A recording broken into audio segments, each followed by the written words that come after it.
Good morning students. आज हम आपको बताने जा रहे हैं बेसिक इलेक्ट्रिसिटी, करंट और वोल्टेज के बारे में। बहुत सारे स्टूडेंट्स को कन्फ्यूजन होता है, करंट क्या होता है, वोल्टेज क्या होता है। तो उसी कन्फ्यूजन को मैं आज दूर कर देता हूँ कि करंट क्या होता है, वोल्टेज क्या होता है। बेसिक इलेक्ट्रिसिटी के बारे में आज डिस्कस करते हैं, ठीक है।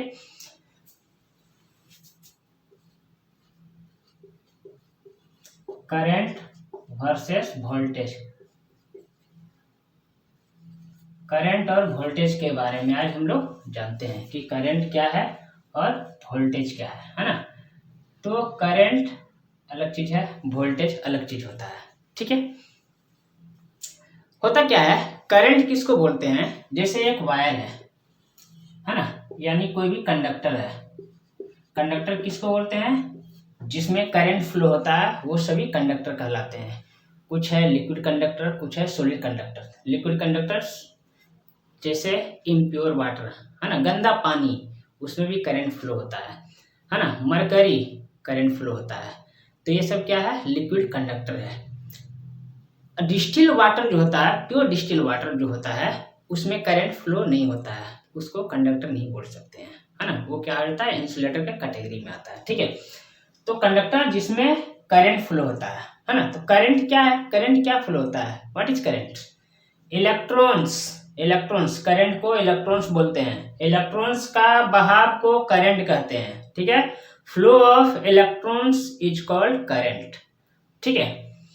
इलेक्ट्रॉन्स का चार्ज क्या था, ई का पावर माइनस, मतलब इसमें इलेक्ट्रॉन्स बहना शुरू हो गया। करंट इसमें दौड़ रहा है, मतलब इलेक्ट्रॉन्स दौड़ रहा है ना। इलेक्ट्रॉन्स का चार्ज क्या होता है, निगेटिव, निगेटिव चार्ज होता है। तो हम लोग बोल सकते हैं निगेटिव चार्ज का बहाव को करंट कहते हैं, है ना। चार्ज कितने प्रकार का होता है, पॉजिटिव और निगेटिव, है ना। तो निगेटिव चार्ज कंसीडर किया जाता है करंट के लिए, है ना।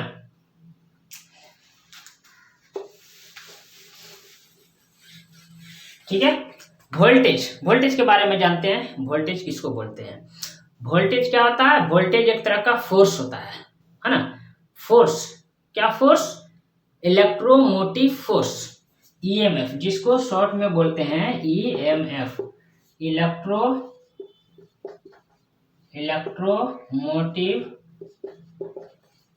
फोर्स, इलेक्ट्रोमोटिव फोर्स, है ना। फोर्स मतलब बल। जो वोल्टेज जो है इलेक्ट्रॉन्स को बहने में मदद करता है, फोर्स देता है, धक्का देता है, जल्दी जाओ, ठीक है। तो वोल्टेज क्या हो गया, एक तरह का बल है जो इलेक्ट्रॉन्स को धक्का देने में मदद करता है। और वोल्टेज को और हम लोग क्लियरली समझते हैं कि और क्या होता है वोल्टेज, है ना। तो जैसे ये मान लिया कि लोड है ना, सिंगल फेज कोई भी लोड है, और इस लोड को चलाने के लिए हम फेज और न्यूट्रल सप्लाई दिए, ठीक है। तो लोड का इस पॉइंट और इस पॉइंट के बीच, लोड का इस पॉइंट और इस पॉइंट के बीच में इलेक्ट्रॉन्स का कितना डिफरेंस हुआ, इलेक्ट्रॉन्स का कितना अंतर हुआ, दैट इज कॉल्ड विभवांतर। उसी को हम लोग वोल्टेज बोलते हैं, है ना। मतलब इलेक्ट्रॉन्स का इस पॉइंट से बीच में, इस पॉइंट के बीच में जो इलेक्ट्रॉन्स फ्लो हो रहा है, दोनों के बीच में, दोनों पॉइंट्स के बीच में कितने इलेक्ट्रॉन्स का डिफरेंस हुआ, अंतर हुआ, दैट इज कॉल्ड वोल्टेज, ठीक है। करंट का यूनिट क्या आता है, जैसे कि पिछले क्लास में हम बता चुके थे, पिछले लेक्चर में। करंट का यूनिट एम्पियर, वोल्टेज का यूनिट वोल्ट। करंट को क्या चीज से नापा जाता है, एमीटर से, है ना, या टोंग टेस्टर से, या मल्टीमीटर से। वोल्टेज को क्या चीज से नापा जाता है, उसको भी वोल्टमीटर से नापा जाता है, मल्टीमीटर से भी नापा जाता है ना। टोंग टेस्टर भी एक उपकरण है जिसको क्लैंप मीटर बोलते हैं, उससे भी वोल्टेज नाप सकते हैं। तो वोल्टेज नापने का अलग अलग इंस्ट्रूमेंट है। किस तरह से कनेक्शन किया जाता है वो पिछले वीडियो में मैं बता दिया हूँ डायग्राम के साथ में, कि लोड के साथ एमीटर या वोल्टमीटर को किस तरह से जोड़ते हैं, है ना। अब पढ़ते हैं डिफरेंस के बारे में, करंट और वोल्टेज में थोड़ा सा डिफरेंस। तो अच्छा ये जानते हैं कि करंट जो होता है, हम लोग बोलते हैं करंट, हम लोग को घर में जो करंट आ रहा है वो कौन सा करंट होता है ना। तो करंट जो होता है मेनली दो प्रकार के होता है, एसी और डीसी, ठीक है। करंट जो होता है मेनली दो प्रकार के होता है। AC means alternating current, alternating current, DC means direct current, DC means direct current, AC means alternating current. ठीक है, अल्टरनेटिंग करंट और डायरेक्ट करंट का मतलब क्या हो गया? अल्टरनेटिंग करंट का मतलब हो गया कि जो करंट जो बह रहा है, मतलब इलेक्ट्रॉन्स जो फ्लो हो रहा है, वो पेरिडिकली उसका डायरेक्शन चेंज होता है बैकवर्ड और फॉरवर्ड डायरेक्शन की ओर। ठीक है, इसलिए उसको अल्टरनेटिंग करंट बोलते हैं, है ना। उसको पेरिडिकली जो है उसका डायरेक्शन चेंज होता है, यानी जो एसी करंट का जो ग्राफ जो बनता है, एसी करंट का ग्राफ जो बनता है करंट और वोल्टेज के रिस्पेक्ट में, तो इस तरह का ग्राफ जाता है, इस तरह का ग्राफ, इस तरह का एक ग्राफ बनता है ना। ठीक है, तो यहां से लेकर यहां तक ये हुआ एक, यहां से यहां तक एक, है ना। मतलब ये हाफ और ये हाफ मिलके एक साइकिल बना, है ना। हाफ पॉजिटिव और हाफ निगेटिव मिलके एक साइकिल कंप्लीट किया। ठीक है, एक साइकिल बन गया। तो इसलिए अल्टरनेटिंग करंट जो होता है हर एक समय अपना दिशा जो है चेंज करते रहता है ना। इसलिए इसको अल्टरनेटिंग करंट बोलते हैं। One half positive one half negative मिलके एक साइकिल कंप्लीट करता है ना। तो जैसे हम बोलते हैं फ्रीक्वेंसी का बात जो करते हैं, है ना। फ्रीक्वेंसी क्या होता है, अलग अलग कंट्री में फ्रीक्वेंसी जो है अलग अलग होता है ना। कंट्री पे डिपेंड करता है। जैसे इंडिया में 50 हर्ट्ज फ्रीक्वेंसी पे पावर सप्लाई होता है ना। तो 50 हर्ट्ज फ्रीक्वेंसी का मतलब क्या हो गया कि ये जो साइकिल जो एक साइकिल बनाया, इसी तरह से 50 साइकिल, है ना, 50 साइकिल कंप्लीट करता है। ठीक है, पर सेकेंड। तो पर सेकेंड 50 साइकिल बनाते हुए इलेक्ट्रॉन फ्लो करता है किसी भी कंडक्टर में, है ना। तो उसको फ्रीक्वेंसी बोलते हैं, है ना।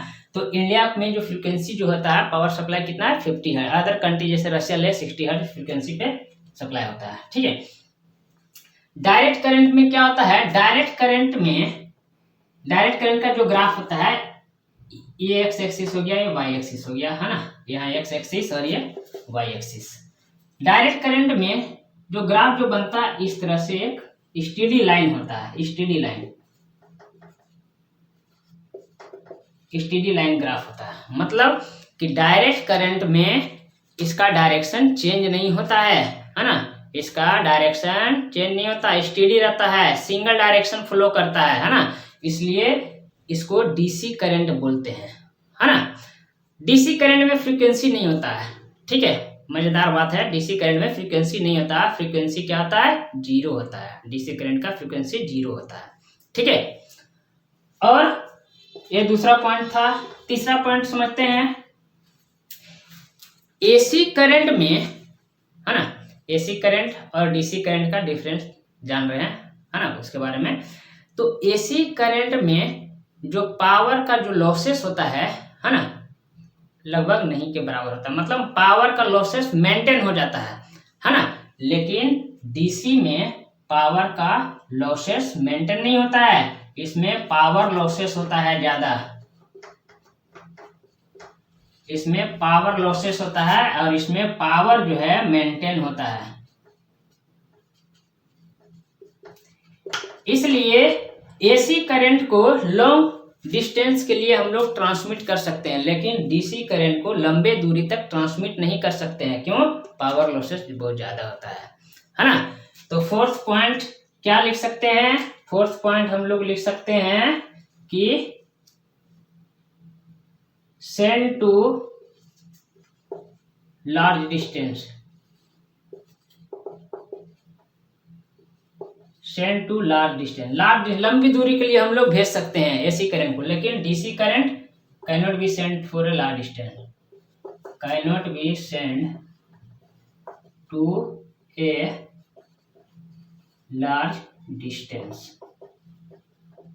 ठीक है, तो इतना तो समझ में आ गया होगा कि एसी करंट क्या होता है, डीसी करंट क्या होता है, दोनों में अंतर क्या है ना। एसी करंट में जो ट्रांसमिट करते हैं ट्रांसमिशन डिस्ट्रीब्यूशन लाइन में, है ना, एसी करंट का लॉसेस को हम पूर्ति कर सकते हैं क्या, ट्रांसफार्मर के मदद से, है ना। तो ट्रांसमिशन और डिस्ट्रीब्यूशन लाइन में अलग अलग रेटिंग का जगह जगह पे ट्रांसफार्मर लगे होते हैं। तो ट्रांसफार्मर क्या है, केवल एसी पे वर्क करता है ना, डीसी ट्रांसफार्मर नहीं होता है। तो डीसी का करंट को, है ना, डीसी करंट को हम लोग ट्रांसफार्मर की मदद से इंक्रीज डिक्रीज नहीं कर सकते, लेकिन एसी करंट को हम लोग घटा बढ़ा सकते हैं, है ना। तो दोनों में ये डिफरेंस है, ठीक है। तो करंट के बारे में और वोल्टेज के बारे में डिस्कस किए। होप कि ये सारे क्लियर हो गए होंगे। अगर कुछ डाउट होंगे तो कमेंट करके आप लोग पूछ सकते हैं। और थैंक्स फॉर सपोर्ट। जितना से जितना ज़्यादा हो आप लोग सब्सक्राइब कीजिए और शेयर कीजिए, ताकि मुझे वीडियो बनाने में और भी अच्छा लगे, ठीक है। तो इसी तरह से वीडियो देखते रहिए। Thank you.